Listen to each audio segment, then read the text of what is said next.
Hello बच्चों, नमस्कार। स्वागत है आपका मेरे नए यूट्यूब चैनल मिशन परीक्षा में। बच्चों, इस सीरीज में हम जो ये पूर्वावलोकन की बुक आती है उसमें जितने भी सामान्य अध्ययन के जीएस के सब्जेक्ट हैं उसको सबको कवर करेंगे। ये पर्यावरण का पहला वीडियो है। कोशिश ये रहेगी कि पर्यावरण की वीडियो टाइम टू टाइम आती रहे और ये 12-13 चैप्टर शायद हैं इसमें। इसको कोशिश रहेगी कि 12 से 13 या 14-15 भी वीडियो हो सकती है, मतलब 15 से ज़्यादा ना हो पाए। 15 से कम ही वीडियो में पूरे पर्यावरण के पूर्वावलोकन को ख़त्म कर देंगे। तो चलिए पढ़ते हैं पर्यावरण को और पहले क्वेश्चन से शुरुआत करेंगे। घटना चक्र के ही सारे क्वेश्चन हैं, बस मैंने इसको PDF में बनवा लिया है अपने थोड़ा। चलिए शुरू करते हैं। पर्यावरण से पहला क्वेश्चन है, पर्यावरण से अभिप्राय है भूमि, जल, वायु, पौधे एवं पशुओं की प्राकृतिक दुनिया जो इनके चारों ओर अस्तित्व में है। ये सही है, ये पहला कथन सही है। दूसरा कथन है उन संपूर्ण दशाओं का योग जो व्यक्ति को एक समय बिंदु पर घेरे हुए होती है। ये भी सही है। भौतिक, जैविकीय एवं सांस्कृतिक तत्वों की एक अंतःक्रियात्मक व्यवस्था जो अंतः संबंधित होते हैं। ये भी सही है। इसका मतलब इसके तीनों कथन सही हैं। इसका डी विकल्प होगा, उपर्युक्त सभी।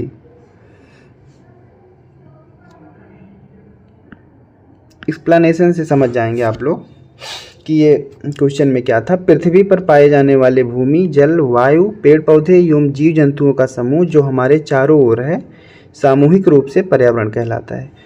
कहने का मतलब ये है कि जो कुछ भी हमारे चारों तरफ है सब पर्यावरण है।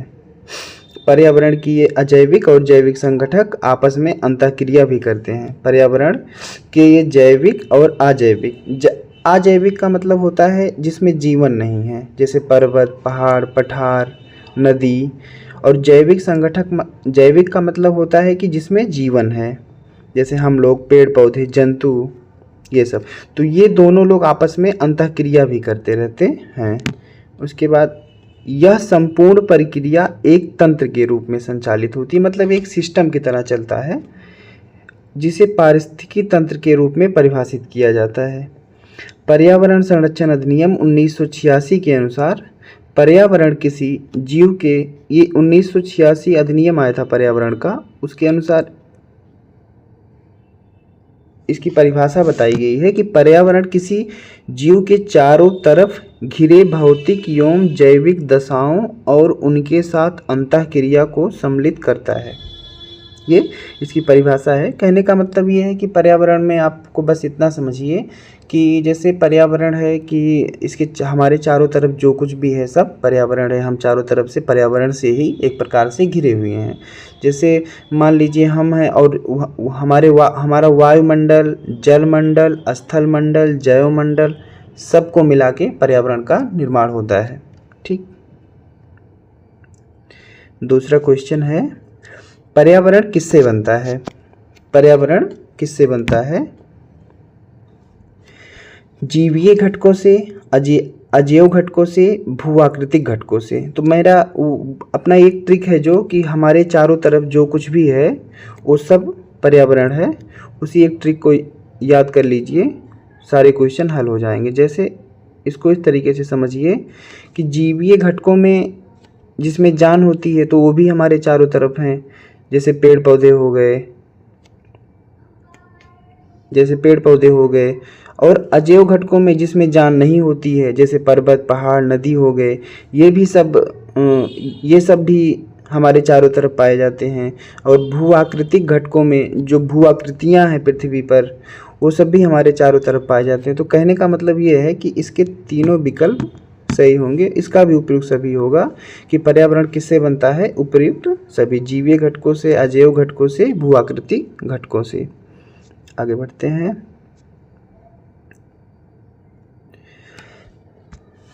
पर्यावरण एक अविभाज्य समष्टि है तथा जैविक एवं अजैविक तत्वों वाले पारस्परिक क्रियाशील तंत्रों से इसकी रचना होती है।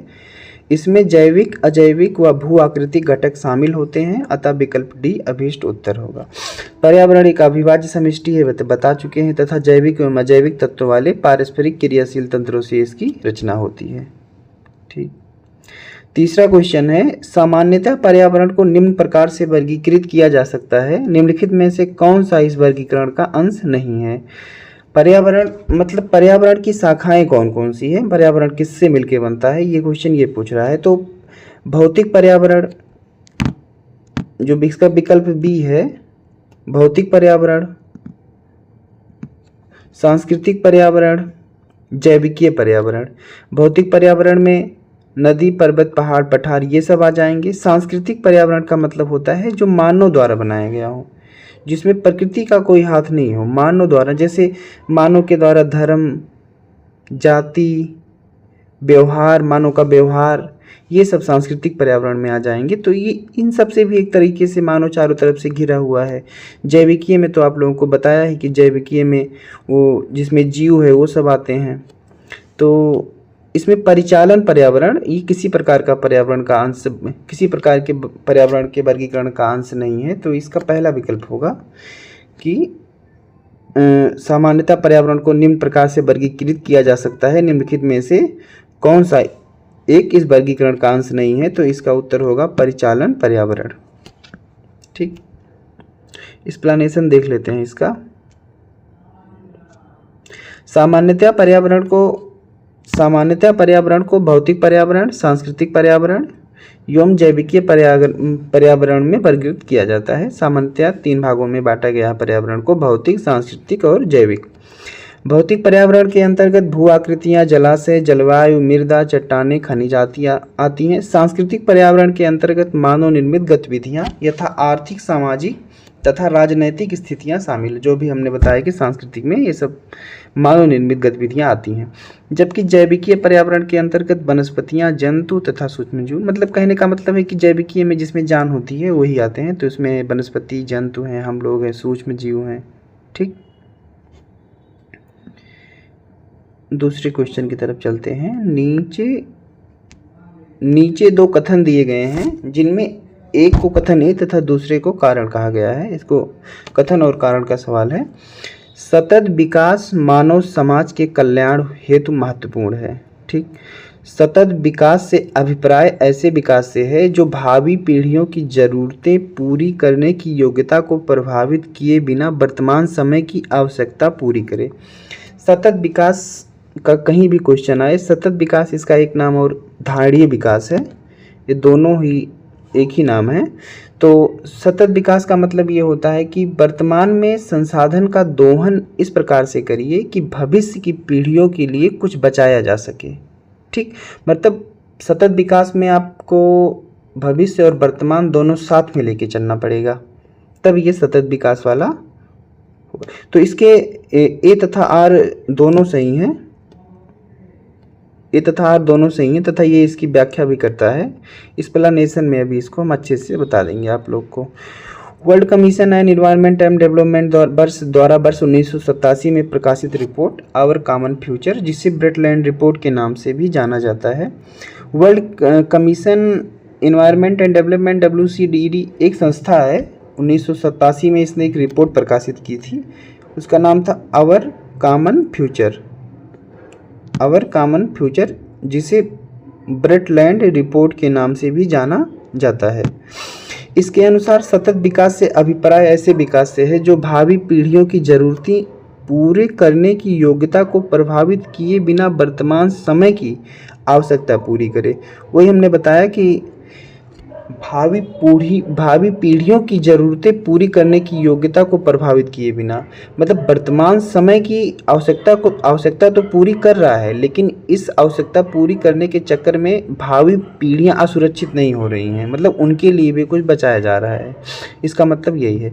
इसका तात्पर्य यह है कि मानव समाज का सतत भविष्य तभी सुनिश्चित हो सकता है जबकि आर्थिक गतिविधियों और मानव कल्याण के समर्थन हेतु आवश्यक जैव भौतिक और सामाजिक पारिस्थितिकीय परिस्थितियां पीढ़ी दर पीढ़ी पोषित या संदृढ़ की जा सके। इस प्रकार दोनों सही है और दोनों एक दूसरे की व्याख्या करता है। ठीक, 5वां क्वेश्चन है कि 1987 में संयुक्त राष्ट्र में पर्यावरण से संबंधित एक प्रतिवेदन की प्रस्तुति के उपरांत धारणीय विकास पर चर्चा आरंभ हुई। वह प्रतिवेदन था, ये 1987 में इस संस्था WCED के द्वारा एक कथन था, वो आवर कॉमन फ्यूचर, ऊपर के क्वेश्चन में ये भी आया था 1987 में, आवर कॉमन फ्यूचर इसी के द्वारा बताया गया था। ठीक, आगे बढ़ते हैं। निम्नलिखित घटनाओं को कालानुक्रमिक क्रम में व्यवस्थित कीजिए तथा नीचे दिए गए कोड से सही उत्तर चुनिए। रियो पृथ्वी शिखर सम्मेलन, अभी इसके बारे में अच्छे से पढ़ेंगे। फिलहाल इसके क्योंकि कालानुक्रम बताया है तो इसके सन को याद रख लीजिए, उसी से ये क्वेश्चन सॉल्व हो जाएगा। रियो पृथ्वी शिखर सम्मेलन स्टॉकहोम सम्मेलन 1972 में हुआ था। उसके 20 वर्ष के बाद ही उसी की समीक्षा के लिए बैठाया गया था। पहला पृथ्वी शिखर सम्मेलन भी इसे कहते हैं। ये 1992 में हुआ है। 1992 में ब्रेटलैंड आयोग रिपोर्ट का प्रकाशन, ये जो अभी हम लोगों ने पढ़ा है इसको, ये 1987 में हुआ है। 1987 में। और ये मॉन्ट्रियल प्रोटोकॉल है जो ये आया था, इस पे हस्ताक्षर तो 1987 में हो गया था, लेकिन ये इसका परिवर्तन पूछा है, मतलब लागू कब हुआ था, तो ये 1989 में लागू हुआ था। और the limit to growth report का प्रकाशन ये 1972 में आया था। 1972 में आया था। तो ये रियो पृथ्वी शिखर सम्मेलन 1992, ब्रेटलैंड आयोग का रिपोर्ट का प्रकाशन 1987, मॉन्ट्रियल प्रोटोकॉल का परिवर्तन 1987 में हस्ताक्षर हुआ था, 1989 में इसका परिवर्तन हुआ था, तो ये 1989। The limit to growth report का प्रकाशन 1972। ठीक,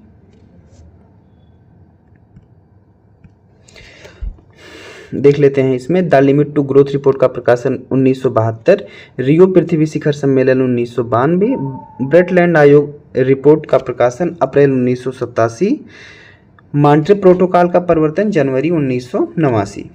और ये मॉन्ट्रियल प्रोटोकॉल ये ओजोन परत के संरक्षण से संबंधित है। 1989 में आया था। इस पे हस्ताक्षर 1987 में हो गया था, लेकिन 2 साल बाद इसको लागू किया गया। धाड़ीय विकास किसके उपयोग के संदर्भ में अंतरपीढ़ीगत संवेदनशीलता का विषय है। इसका धाड़ीय विकास का मतलब होता है कि हमें प्राकृतिक संसाधनों को बचाना है धाड़ीय विकास में। तो ये प्राकृतिक संसाधन का इसका पहला उत्तर हो जाएगा। धाड़ीय विकास किसके उपयोग के संदर्भ में पीढ़ीगत संवेदनशीलता का विषय, तो प्राकृतिक संसाधन की बात इसमें की गई है। इसको एक्सप्लेनेशन में देख लेते हैं। धाड़ीय विकास की वह अवधारणा है जिसके तहत वर्तमान की आवश्यकताओं के साथ साथ भविष्य की आवश्यकताओं को भी ध्यान में रखा जाता है। धाड़ीय विकास प्राकृतिक संसाधनों के उपयोग के संदर्भ में अंतर पीढ़ीगत संवेदनशीलता का विषय है। धाड़ीय विकास का मुख्य उद्देश्य पृथ्वी के प्राकृतिक संसाधनों का न्याय संगत उपयोग, संरक्षण तथा उचित प्रबंधन करना है। कहने का मतलब यह है कि पर्यावरण में आप लोगों को वर्तमान की पीढ़ियों का ध्यान तो रखना है, साथ में भविष्य की पीढ़ियों का ध्यान रखना है। इसका कथन का मतलब यही था। तो इसमें पहला विकल्प हो जाएगा प्राकृतिक संसाधन। ठीक, पूछा है सतत विकास के लिए आवश्यक है जैविक विविधता का संरक्षण, प्रदूषण का निरोध एवं नियंत्रण, निर्धनता को घटाना। तो इसमें तीनों सही हो जाएंगे इसके, मतलब इसका डी विकल्प सही होगा, उपर्युक्त सभी। सतत विकास के लिए जैविक विविधता का संरक्षण, मतलब जैविक विविधता का संरक्षण करना है, प्रदूषण पर नियंत्रण लगाना है तथा निर्धनता घटाना सभी आवश्यक है। आर्थिक विकास और पर्यावरण सुरक्षा के मध्य एक वांछित संतुलन बनाए रखना ही टिकाऊ विकास या सतत विकास है। मतलब आर्थिक विकास और पर्यावरण सुरक्षा के मध्य एक संतुलन बना रहना चाहिए, तब सतत विकास हो पाएगा। वर्तमान राजनीतिक परिदृश्य में यह एक भूमंडलीय दृष्टिकोण बन चुका है। टिकाऊ विकास की जो अनिवार्य शर्तें हैं वे सूचनाओं की उपलब्धता पर आधारित होती हैं। निम्नलिखित पर विचार कीजिए। ये नया चैप्टर है शायद, इसको देख लेते हैं। इसके सारे क्वेश्चन। प्रकाश संश्लेषण, श्वसन, जैव पदार्थों का अपक्षय, ज्वालामुखी क्रिया, उपयुक्त में से कौन सी क्रियाएं पृथ्वी के कार्बन चक्र में कार्बन डाइऑक्साइड जोड़ती हैं। इसको ऐसे समझ लीजिए कि जैसे वायुमंडल में कार्बन डाइऑक्साइड कहाँ कहाँ से प्राप्त हो रही हैं। ठीक, प्रकाश संश्लेषण से प्राप्त हो रही हैं, हमको, मतलब वायुमंडल को प्राप्त हो रही हैं। श्वसन से प्राप्त हो रही हैं, जैव पदार्थों का अपक्षय से प्राप्त हो रही हैं, ज्वालामुखी क्रियाओं से प्राप्त हो रही हैं, प्रकाश संश्लेषण से जो होती हैं वो हमको नहीं प्राप्त हो रही हैं। उससे कार्बन डाइऑक्साइड वायुमंडल में नहीं जुड़ रहा है, क्योंकि प्रकाश संश्लेषण में हम लोगों के द्वारा जो प्रकाश संश्लेषण छोड़ा जाता है उसको पेड़ पौधे ग्रहण करते हैं और उसी से ऑक्सीजन का निर्माण करते हैं, जिसको हम लोग ऑक्सीजन लेते हैं। तो कहने का मतलब ये है कि प्रकाश संश्लेषण पर्यावरण में न जाकर उससे पौधे अपना भोजन बनाते हैं। तो ये प्रकाश संश्लेषण जो है ये नहीं वायुमंडल में कार्बन चक्र में कार्बन डाइऑक्साइड को जोड़ रहा है, इसका मतलब श्वसन जोड़ रहा है। जैव पदार्थों का अपक्षय, श्वसन के द्वारा हम लोग कार्बन डाइऑक्साइड निकाल रहे हैं, वो वायुमंडल में जा रहा है। जैव पदार्थों का अपक्षय हो रहा है, उससे कार्बन डाइऑक्साइड निकल रही है, वो वायुमंडल में जा रहा है।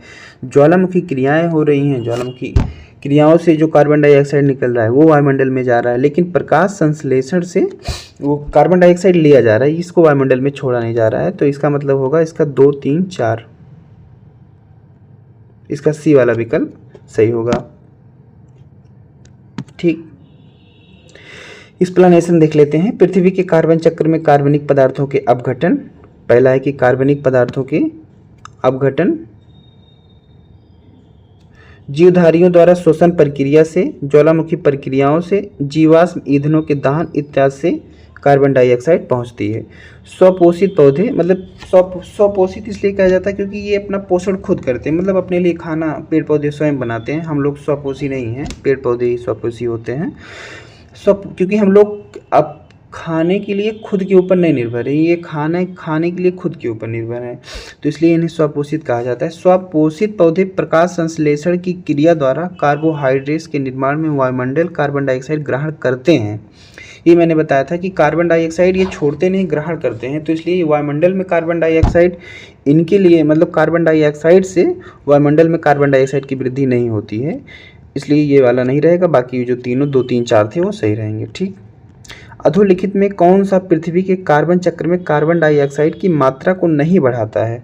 तो इसका अभी बताया कि प्रकाश संश्लेषण जो होता है वो मात्रा नहीं बढ़ाता है, वो तो वायुमंडल से कार्बन डाइऑक्साइड को ग्रहण करता है, तो इसका बी विकल्प हो जाएगा। बाकी श्वसन से भी वायुमंडल में कार्बन डाइऑक्साइड की मात्रा बढ़ती है, जैविक पदार्थों का क्षय जब होता है तब भी कार्बन डाइऑक्साइड की मात्रा बढ़ती है, ज्वालामुखी क्रियाओं के द्वारा तो होता ही है, इसलिए इसका बी सही हो जाएगा। प्रकाश संश्लेषण से कोई भी वायुमंडल में कार्बन डाइऑक्साइड की मात्रा नहीं बढ़ती है।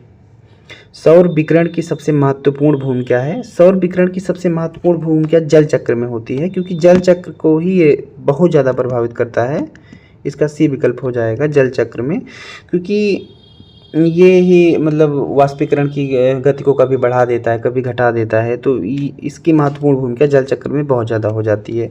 जल चक्र में सौर विकिरण की सबसे महत्वपूर्ण भूमिका है। सौर विकिरण जल चक्र को चालित करता है और जल का वाष्पीकरण करता है। जो वही बताया कि सूर्य की परिस्थिति बदलती रहती है तो वाष्पीकरण भी घटता बढ़ता रहता है। सौर विकिरण द्वारा बर्फ का जल में द्रवीकरण हो जाता है। जाहिर सी बात है कि तापमान ज़्यादा हो जाएगा तो बर्फ पिघलकर दरों में बदल जाएगा। जल चक्र हाइड्रोस्फीयर में जल की विभिन्न गतिविधियों को दर्शाता है। वर्षा की मात्रा निर्भर करती है वायुमंडल की नमी पर।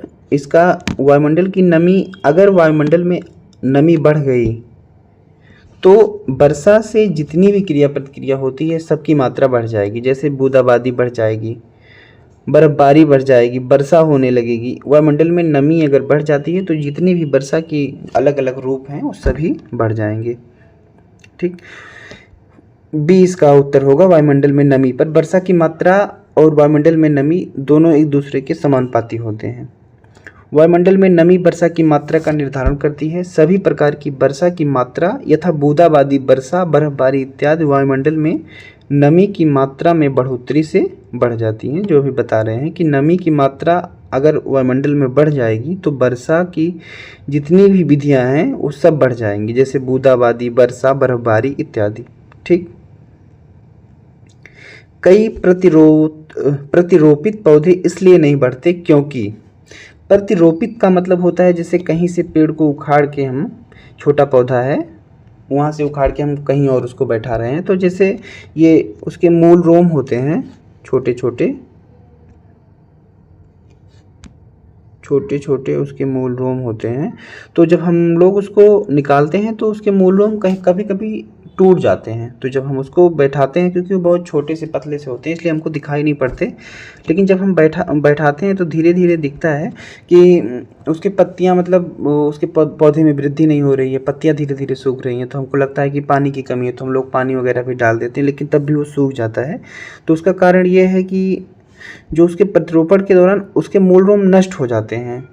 नई मिट्टी में ईस्ट खनिज पदार्थ नहीं रहते, ऐसा कुछ नहीं है। अधिकांश मूल रोम नई मिट्टी को अधिक सख्ती से जकड़ लेते हैं, ऐसा कुछ नहीं है। इसका सी विकल्प सही होगा। जो सही है मैं वही बता रहा हूँ, सभी विकल्प पे ध्यान नहीं दे रहा हूँ। तो इसको इसलिए इस तरीके से समझें कि पौधे के अधिकांश मूल रोम प्रत्यारोपण के कारण नष्ट हो जाते हैं, कि वही जब पेड़ को कहीं से उठा के कहीं बैठाया जाता है तो उसके कुछ मूल रोम नष्ट हो जाते हैं, इसलिए कई प्रत्यारोपित पौधों में वृद्धि नहीं होती है। भी बताएं कि पत्तियां सूख जाती हैं, वृद्धि रुक जाती है। खेतों में उर्वरकों का प्रयोग करने पर यदि शीघ्र ही अधिक जल से खेतों की सिंचाई नहीं होती तो मृदा विरयन की सांद्रता अधिक हो जाती है। ये वाली लाइन को थोड़ा ध्यान से समझिए कि जैसे जो लोग गांव से होंगे वो जानते होंगे कि खेतों में उर्वरक, मतलब उर्वरक देने के बाद, जैसे यूरिया डालने के बाद खेतों की एक सिंचाई की जाती है। सिंचाई नहीं करने से जो उर्वरक होता है, उस उर्वरक मिट्टी में जाने से मिट्टी की सांद्रता को बढ़ा देगा, और जब मिट्टी की सांद्रता को बढ़ा देगा तो उसके मूल रोम द्वारा जो जल अवशोषण है वो नहीं हो पाएगा। तो जल अवशोषित नहीं कर पाएंगे, जो जितना जल उनको अवशोषण करना रहता है। तो जब जल अवशोषण नहीं कर पाएंगे तो वो पौधे मुरझा जाएंगे या उनकी वृद्धि रुक जाएगी। तो इसीलिए जब भी उर्वरक का प्रयोग होता है उसके तुरंत बाद ही सिंचाई की आवश्यकता होती है। ठीक, इस वाले क्वेश्चन का कई प्रतिरोपित पौधे इसलिए नहीं बढ़ते क्योंकि प्रत्यारोपण के दौरान अधिकांश मूल रोम नष्ट हो जाते हैं। इसका सी वाला क्वेश्चन सही होगा।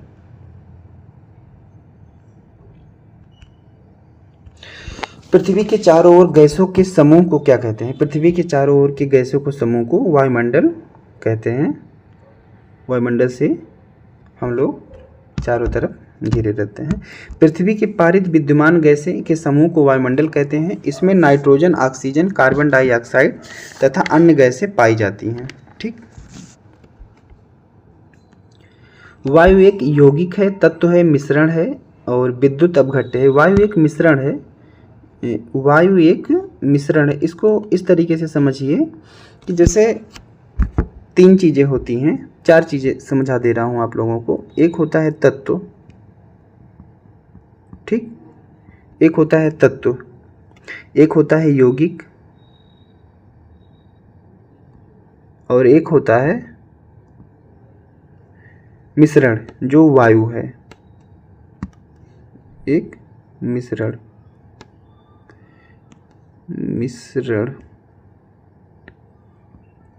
ठीक।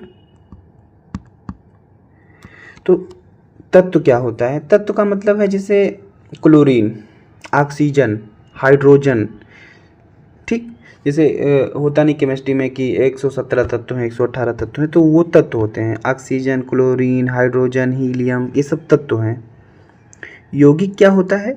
यौगिक दो या दो से अधिक, ठीक, यौगिक होता है दो या दो से अधिक पदार्थों के मिलने से जिसमें अवयवों की मात्रा निश्चित होती है। यौगिक में अवयवों की मात्रा, जिसमें जो दो अवयव हैं, जो दो अवयव जिससे वो मिलके बनते हैं, जैसे मान लीजिए कि H2O हैं, H2O हैं, तो इसमें अवयवों की मात्रा निश्चित है कि हाइड्रोजन के दो अवयव हैं और ऑक्सीजन का एक अवयव है। तो जिसमें अवयवों की मात्रा निश्चित होती है वो होते हैं यौगिक। ये दो रहे, तीन रहे, चार रहे, उससे मतलब नहीं, बस निश्चित होना चाहिए, ठीक, तब ये होते हैं यौगिक। और मिश्रण क्या होता है? मान लीजिए पानी है, उसमें हम लोगों ने स्याही मिला दिया, तो ना इसमें पानी की मात्रा निश्चित है, एक अवयव तो पानी है, इसकी मात्रा निश्चित नहीं कि कितना है, और एक तो हो गया जिसमें मान लीजिए कुछ भी कोई कलर डाल दिया गया, तो ना उसकी मात्रा निश्चित है। तो जैसे जब किसी की मात्रा निश्चित नहीं होती, अवयव की मात्रा अनिश्चित हो जाती है, तो उसे मिश्रण कहते हैं। जब अवयव की मात्रा निश्चित होती है तो उसे यौगिक कहते हैं। और तत्व तो जैसे हाइड्रोजन, ऑक्सीजन, ये सब तत्व होते हैं। तो मिश्रण को फार्मूला से नहीं, मतलब मिश्रण में जैसे वायु हो गया, दूध हो गया, ये सब प्रकार, ये सब एक मिश्रण है। ये सब एक यौगिक नहीं है, ये सब एक मिश्रण है। तो इसलिए इसमें क्योंकि तत्वों की मात्रा जो होती है वो अनिश्चित होती है, इसमें अवयव निश्चित नहीं रहते हैं। मिश्रण ऐसा पदार्थ होता है जिसमें दो या दो से अधिक तत्व या यौगिक किसी भी अनुपात में साधारण रूप से मिश्रित होते हैं। ठीक, किसी भी अनुपात में, मतलब इनका कोई निश्चित नहीं होता है। वायु विभिन्न गैसों का मिश्रण है, क्योंकि इसमें निश्चित नहीं है। गैसों का यह मिश्रण वायुमंडल में पाया जाता है। ठीक, निम्नलिखित नोबेल गैसों में कौन सी वायु में नहीं पाई जाती? रेडान जो है ये वायु में नहीं पाई जाती है, इसका सी विकल्प सही होगा। ठीक, रेडान एक रेडियो एक्टिव नोबेल गैस है। शुष्क वायु में इसकी मात्रा नगण्य, मतलब शुष्क वायु में इसकी मात्रा नहीं पाई जाती। शुष्क हवा में नाइट्रोजन की मात्रा होती है। शुष्क हवा में नाइट्रोजन की मात्रा 78, यहाँ 78% दिया है, इसकी सही मात्रा होती है 78.08%। ठीक, नाइट्रोजन की सही मात्रा होती है 78.01%।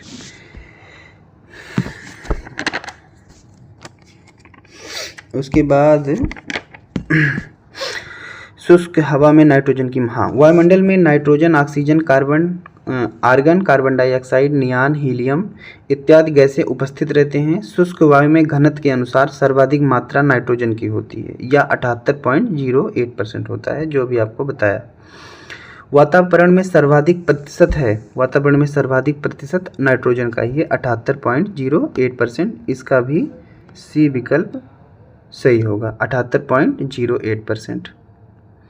हवा में जिस गैस की मात्रा सबसे अधिक है, फिर वही क्वेश्चन है, इसका भी नाइट्रोजन होगा, डी। यदि पृथ्वी पर पाई जाने वाली वनस्पतियां समाप्त हो जाएं तो किस गैस की कमी हो जाएगी? जाहिर सी बात है, ऑक्सीजन की कमी हो जाएगी, क्योंकि पेड़ पौधे ऑक्सीजन ही निकालते हैं तथा कार्बन डाइऑक्साइड ग्रहण करते हैं। तो इसका भी डी विकल्प हो जाएगा। इसका एक्सप्लेनेशन देख लेते हैं। पेड़ पौधे प्राणु वायु ऑक्सीजन का उत्सर्जन और वायुमंडल को दूषित करने वाली एवं ग्लोबल वार्मिंग के लिए जिम्मेदार गैस कार्बन डाइऑक्साइड का अवशोषण करते हैं। अगर वनस्पतियां नहीं होंगी तो ऑक्सीजन की कमी से पृथ्वी के जीवन पर घातक प्रभाव पड़ेगा। वही निम्नलिखित में कौन सा कार्य पेड़ पौधों का नहीं है? कार्बन डाइऑक्साइड का अवशोषण तो ये पेड़ पौधे करते ही हैं। शोर का भी अवशोषण करते हैं, इसलिए कहा गया है कि ध्वनि प्रदूषण से बचने के लिए पेड़ लगाना चाहिए हम लोगों को। वायु का प्रदूषण, ऑक्सीजन की विमुक्ति भी करते हैं या निकालते हैं। तो ऑक्सीजन की विमुक्ति करते हैं, कार्बन डाइऑक्साइड का अवशोषण करते हैं, शोर का अवशोषण करते हैं, लेकिन वायु प्रदूषण पेड़ पौधे नहीं करते हैं। ठीक, इसलिए इसका विकल्प हो जाएगा सी, वायु का प्रदूषण, सी सही हो जाएगा। पेड़ पौधे कार्बन डाइऑक्साइड का अवशोषण कर ऑक्सीजन की विमुक्ति करते हैं। विभिन्न क्षेत्रों में सड़कों के किनारे हरे वृक्ष की कतारें खड़ी करके ध्वनि प्रदूषण से बचा जा सकता है। पेड़ पौधे वायु प्रदूषण नहीं करते हैं, अपितु वायु प्रदूषण की रोकथाम में सहायक होते हैं। ठीक, पर्यावरण अपकर्ष से अभिप्राय है। पर्यावरण अपकर्ष का मतलब होता है प्राकृतिक संसाधनों के क्षरण होने से पर्यावरण को होने वाले नुकसान को पर्यावरण अपकर्ष कहते हैं।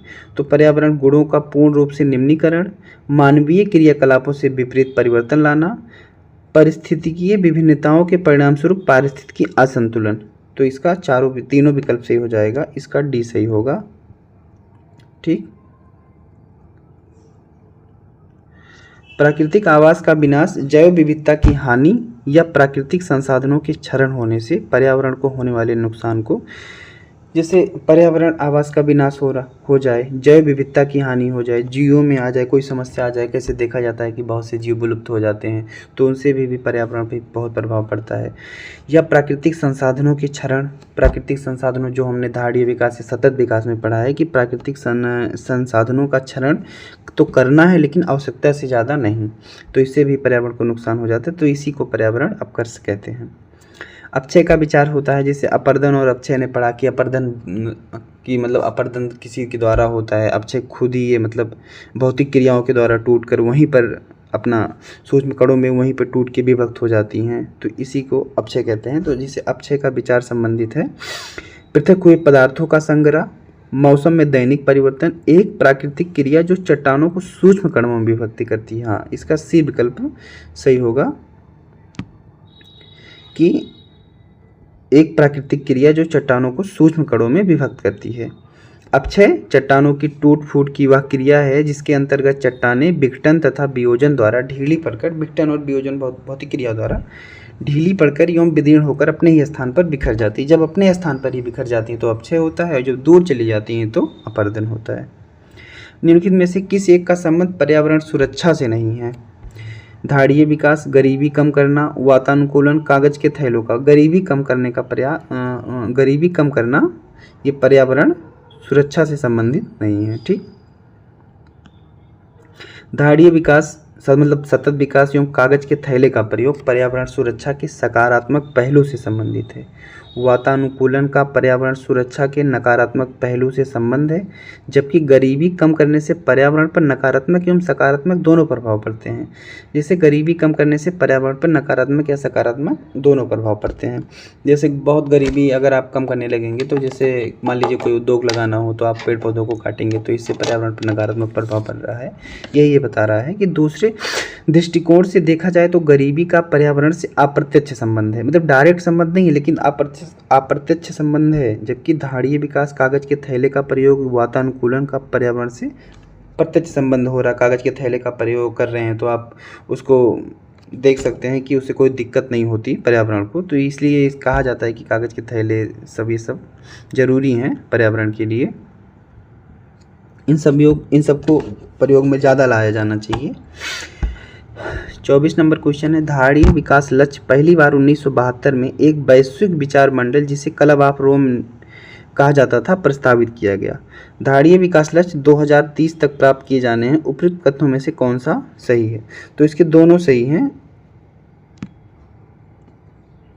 इसका दोनों नहीं, इसका बी सही है। धाड़ीय विकास लक्ष्य पहली बार 1972, पहली बार धाड़ीय विकास सस्टेनेबल डेवलपमेंट 1972 के वैश्विक विचार मंडल थिंक टैंक ने, जिसे क्लब ऑफ रोम कहा जाता था, प्रस्तावित किया था। ये पहला गलत है। धाड़ीय विकास लक्ष्य 2030 तक प्राप्त किए जाने उपयुक्त कथनों में से कौन सा सही? यही बी वाला सही है, दूसरा सही है, क्योंकि धाड़ीय विकास में ये 2030 तक प्राप्त करना, ये 2012 में रियो डी जेनेरो में जो सम्मेलन हुआ था उसमें धाड़ीय विकास 2017 लक्ष्य थे, 17 लक्ष्यों को 2030 तक प्राप्त किए जाने का था, इसलिए इसका दूसरा सही है। धाड़ीय विकास लक्ष्य को सर्वप्रथम वर्ष 2012 में रियो डी जेनेरो +20 सम्मेलन में प्रस्तावित किया गया। धाड़ीय विकास की वह अवधारणा है जिसके तहत वर्तमान की आवश्यकताओं के साथ साथ भविष्य की आवश्यकताओं को भी ध्यान में रखा जाता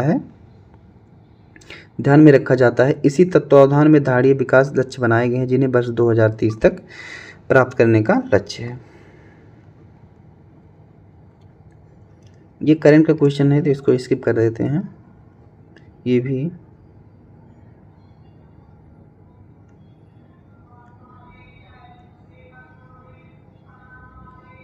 धाड़ीय कृषि का क्या मतलब है? धाड़ीय विकास, धाड़ीय कृषि का भी वही मतलब हो जाएगा कि भूमि का इस प्रकार प्रयोग करें कि मतलब उसकी जो उर्वरा शक्ति है वो बनी रहे, मतलब ज़्यादा जैविक खादों का प्रयोग करें, उसमें उर्वरक नाइट्रोजन, ये सब यूरिया, फास्फोरस, ये सब ज़्यादा ना डालें, ज़्यादा कीटनाशक दवाओं का ना प्रयोग करें, तो ये धाड़ीय कृषि का मतलब है। तो धाड़ीय कृषि में जो ये विकल्प सी है इसका सही हो जाएगा, ये सही हो जाएगा। भूमि का इस प्रकार प्रयोग करें कि उसकी गुणवत्ता, मतलब उसकी उपजाऊ जो है, जो उसका गुणवत्ता है वो ना खत्म हो जाए, इस प्रकार उस खेती करनी चाहिए। तो धाड़ीय कृषि का अर्थ है पर्यावरण को अछूत रखते हुए भूमि का इस प्रकार प्रयोग कि उसकी गुणवत्ता लंबे समय तक बनी रहे, मतलब उसकी उर्वरा शक्ति जो है वो लंबे समय तक बनी रहे। इसीलिए कई बार कहा जाता है कि मतलब रेगुलर खेती नहीं करनी चाहिए, 1-2 साल के लिए ज़मीनों को बंजर छोड़ देना चाहिए जिससे वो अपनी उर्वरा शक्ति रिकवर कर सकें। ठीक। रियो डी जेनेरियो में संपन्न अंतर्राष्ट्रीय सम्मेलन था पर्यावरण संयुक्त राष्ट्र पर्यावरण एवं विकास सम्मेलन। इसका पहला विकल्प सही होगा, संयुक्त राष्ट्र पर्यावरण एवं विकास सम्मेलन, बाकी ये किसी से संबंधित नहीं है। आगे देख लेते हैं। रियो डी जेनेरो ब्राजील में वर्ष 1992 में संपन्न अंतर्राष्ट्रीय पृथ्वी शिखर सम्मेलन संयुक्त राष्ट्र का पर्यावरण एवं विकास सम्मेलन था। इसी में एजेंडा 21 आया था जिसने सतत विकास या धाड़ीय विकास का समर्थन किया था।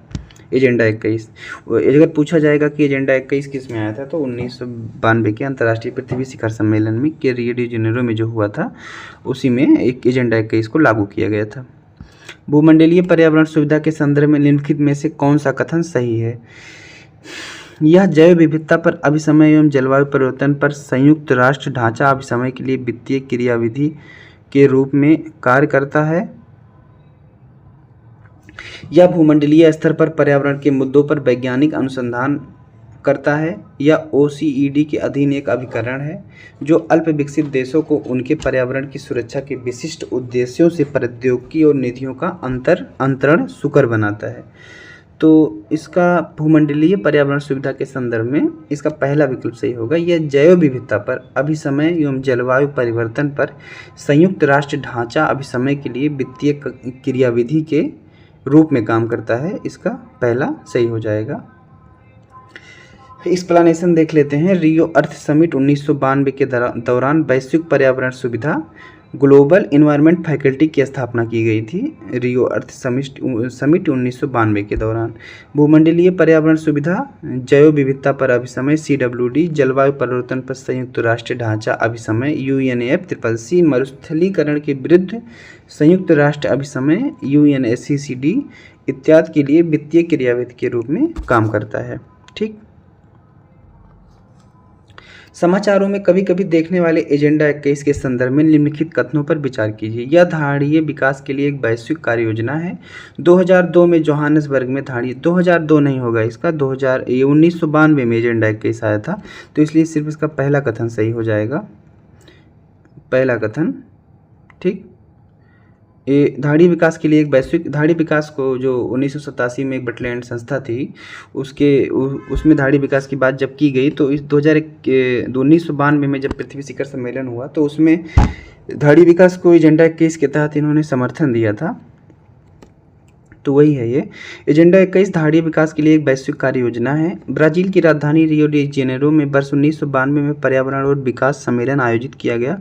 इसे अर्थ समिट या पृथ्वी शिखर सम्मेलन भी कहा जाता है, जिससे सम्मिलित देशों ने धाड़ी विकास के लिए एक कार्यवाही योजना स्वीकृत की, जिसे एजेंडा 21 के नाम से जाना जाता है। पृथ्वी शिखर सम्मेलन का आयोजन किया गया था रियो डी जेनेरो में, जो ब्राजील में है। ठीक। संयुक्त राष्ट्र संघ द्वारा पर्यावरण एवं सतत विकास पर पहला पृथ्वी शिखर सम्मेलन वर्ष 1992 में रियो डी जेनेरो में आयोजित किया गया। अंतर्राष्ट्रीय स्तर पर पर्यावरण संरक्षण एवं विकास की दिशा में यह महत्वपूर्ण प्रयास था। ठीक है। अब इसके आगे वाली वीडियो में पढ़ेंगे। वीडियो ज़्यादा लंबी ना हो जाए इसलिए इसको इसी पे रोक दे रहे हैं। ठीक है, धन्यवाद।